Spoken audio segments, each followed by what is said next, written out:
O Visão Crítica desta sexta-feira, 9 de julho, está de volta. Quem comenta com a gente hoje as notícias em destaque é o deputado Paulderney Avelino, do PFL do Amazonas, vice-líder do partido aqui na Câmara.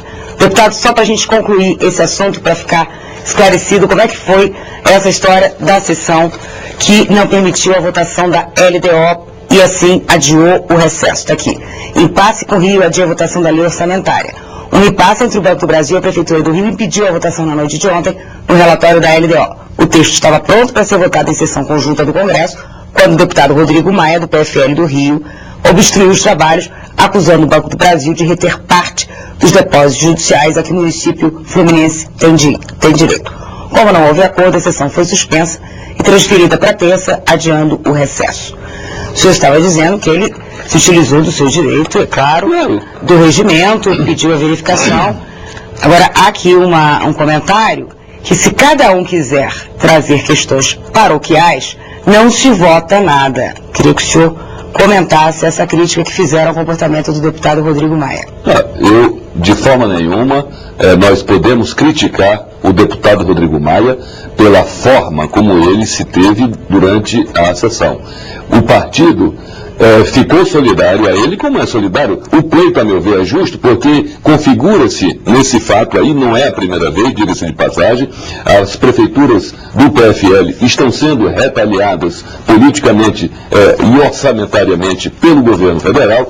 Isso eu digo e é verdade, porque nós constatamos aqui no levantamento que nós fizemos sobre a liberação das emendas para as prefeituras do Brasil toda, nós podemos observar que só as capitais, para não ir muito longe, as capitais governadas por prefeitos do PFL, Rio de Janeiro, Salvador e Curitiba, elas receberam muito menos recursos do que muitas cidades do interior do Brasil. Então, nós constatamos realmente que há uma retaliação política. E o que o deputado Rodrigo Maia fez foi exatamente isso. Ele respondeu também com um gesto político. Quem tinha que estar presente era os senadores e os deputados do governo para garantir. Não estavam presentes porque já tinham ido embora. Havia, obviamente, está certo, havia um acordo, mas nessas questões. E aí nós não podemos dizer o que é questão paroquial, provinciana, ou seja lá o que for. Só sabe qual é o tamanho do problema quando esse problema atinge a gente. Está aqui, só para completar o que eu disse, esse comentário de se cada um quiser trazer questões paroquiais, não se vota nada, do deputado Carlito Mers, do PT de Santa Catarina.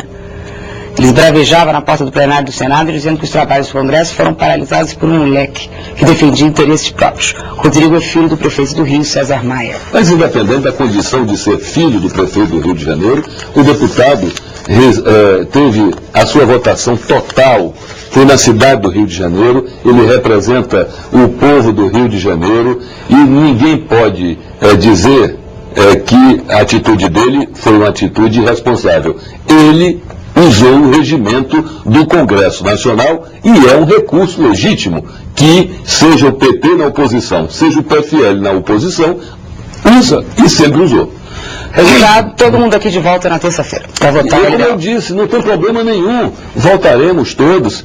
E muitos não voltarão, porque essa votação poderá se dar simbolicamente e, obviamente, se tiver problema, aí sim, cai de novo a sessão. Se algum parlamentar, senador, eu não sou do governo, eu espero que esteja resolvido, porque o governo é mestre em empurrar com a barriga soluções para as prefeituras e os estados governados pelo PFL. Mas se estiver resolvido, a meu ver, e se não surgirem outros problemas, entendeu? Nós votaremos essa LDO na próxima terça-feira. Mas, como eu disse, não há custo adicional, não há ônus para o contribuinte, porque... Desculpe, não há ônus para o contribuinte, porque esta sessão está estendida e, portanto, não é convocação. Não há custo nenhum adicional para o contribuinte. E quem vier, virá aqui com tudo, já com todas as despesas inerentes ao trabalho do parlamentar.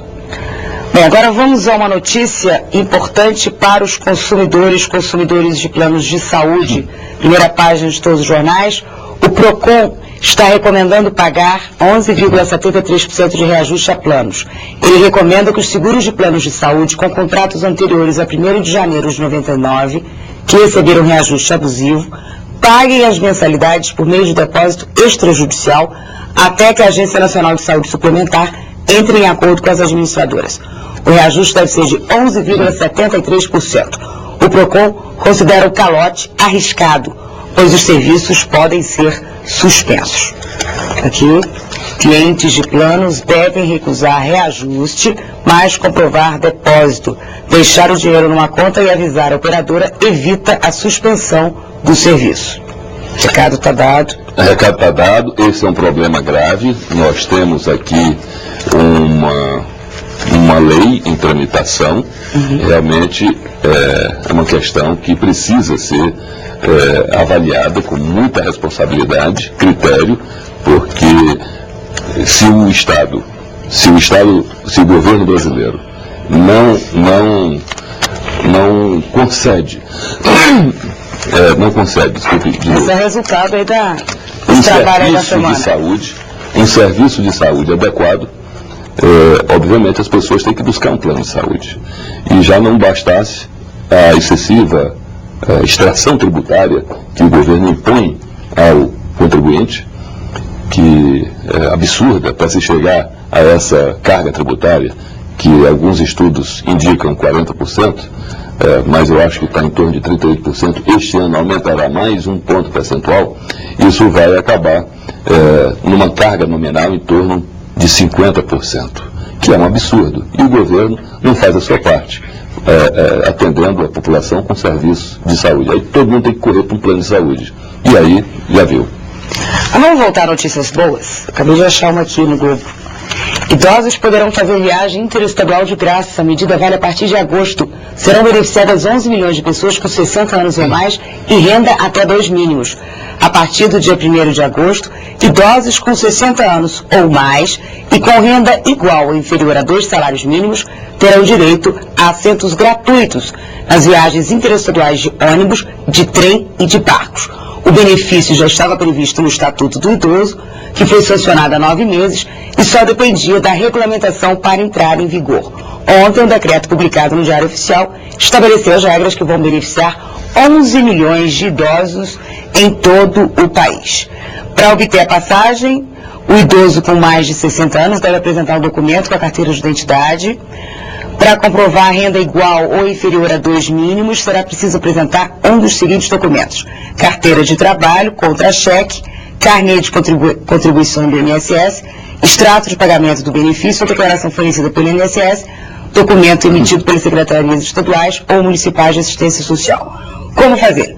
O idoso deve ir com 3 horas de antecedência à empresa transportadora para ter a passagem e poderá, se for o caso, retirar o bilhete de ida e volta. O bilhete de viagem do idoso é intransferível.